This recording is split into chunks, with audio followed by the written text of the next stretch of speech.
Hello, good evening. Amanda Amble's here and I'm just sauntering along on the Somerset Levels at a place called Ham Wall. And I have no clue whether I'm going to see the starlings or not, murmurations of starlings, but I'm coming down just in case.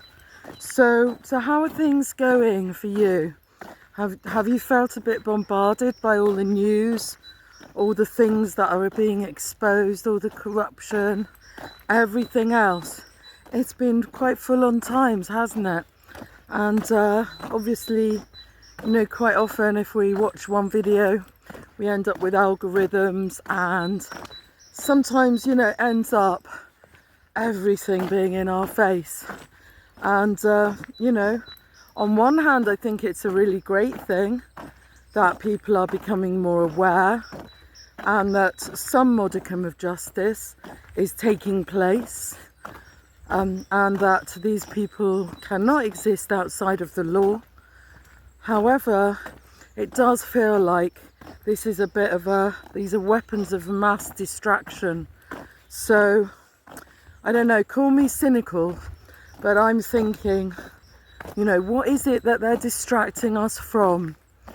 And, often it could be that they're sort of like bringing down the monarchy or this and that, and then they bring in something to bring in security for us.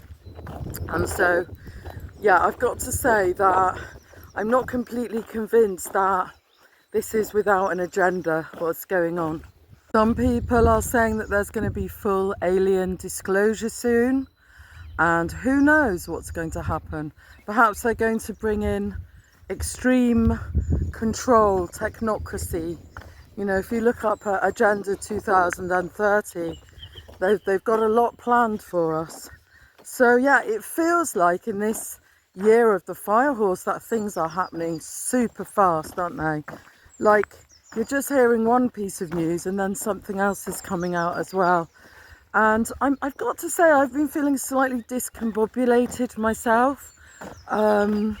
I've been having to do things to ground myself. Today I had a sauna with friends, and that was really great. It was sauna sisterhood with us together. I'm donning this Mrs. Mop look. I have been doing a few cleaning jobs, but I kind of like it. So anyway, so it's interesting times, isn't it? It's almost like, look over there, look at what's happening here, and then meanwhile in the background there's even worse stuff going on. So it really has got me thinking quite a lot, and I think we're all kind of suffering a kind of mass trauma together, because even if you were aware, and some people say awake, but even if you were aware of these things, it does feel very full on to be confronted with it all. So some people just don't want to follow the news at all, and I must say that I can't really blame them. And some people are saying that it's to lower our consciousness, the consciousness of the masses. Perhaps it is, and perhaps it is to sort of distract us from the divine, whatever the divine means for us individually. But ultimately, we are divine beings. And yes, there's a lot of evil. There's a lot of really nasty stuff going on, in Hollywood, amongst celebrities and all of that.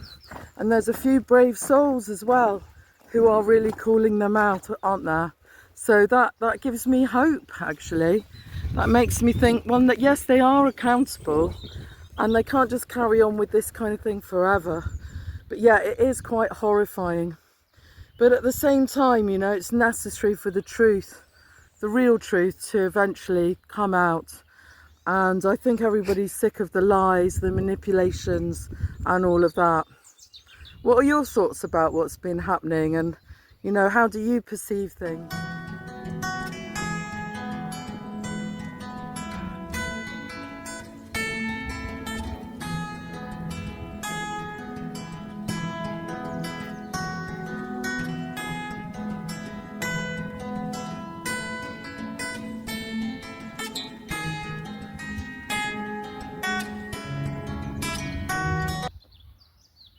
So reports are coming out here and things are hotting up in Glastonbury. We had a working party group which was supposed to find out whether having a World Heritage Site here was a good thing or not a good thing. So they cherry-picked the members of the public in the group, and they had quite a number of councillors on that group with certain viewpoints. So someone was kind enough to give me the report, and I found it quite shocking the way that they basically had a very, very biased viewpoint, not at all representative of us, the people here. And I don't know whether any of you saw the jester incident where the jester went into the town hall and caused some disruption at one of the working party groups. And, you know, he was basically calling them out for what they were, and, you know, that the eugenics and the links with paedophilia and things with UNESCO, he was basically just speaking the truth. And on this report, they were basically complaining about the antisocial behaviour in Glastonbury, and that could be one of the things that actually prevents it from becoming a World Heritage Site. But it's very much like, you know, this is something that everybody wants. This is seen as a kind of an accolade. It's seen as a Michelin star thing. And to be quite honest, it's got nothing to do with the general opinion of the people and the residents here in Glastonbury.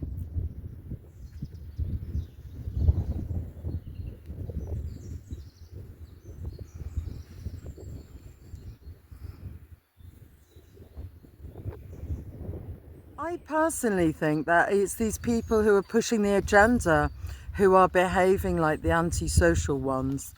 Anti-life, anti-social, anti-respect, all of those things. So yeah, it's quite distressing to see how they kind of manipulate things and basically don't represent the people that they are supposed to at all, you know. And I think this is a feature of local politics all over the UK. I don't think it is just something in Glastonbury. And it is quite shocking, really, how they call themselves green. But, you know, to bring in World Heritage status into Glastonbury, increase the number of tourists, and all of the negative impact that it would have, that I've talked about time and time again, it really isn't going to do our town any favours at all.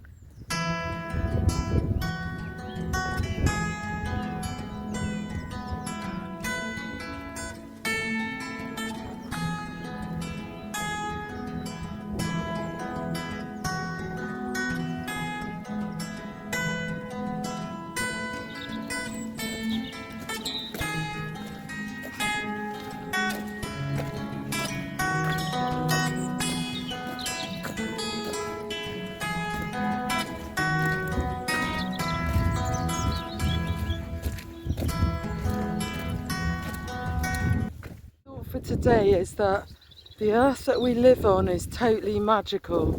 You know, when you get into nature, it is just a complete wonder. And yet the world that we live in seems to be run by lunatics. The lunatics are taking over the asylum. So I guess we've always got choices as to what we connect with and how we live our lives, don't we? Thanks for watching. Bye for now.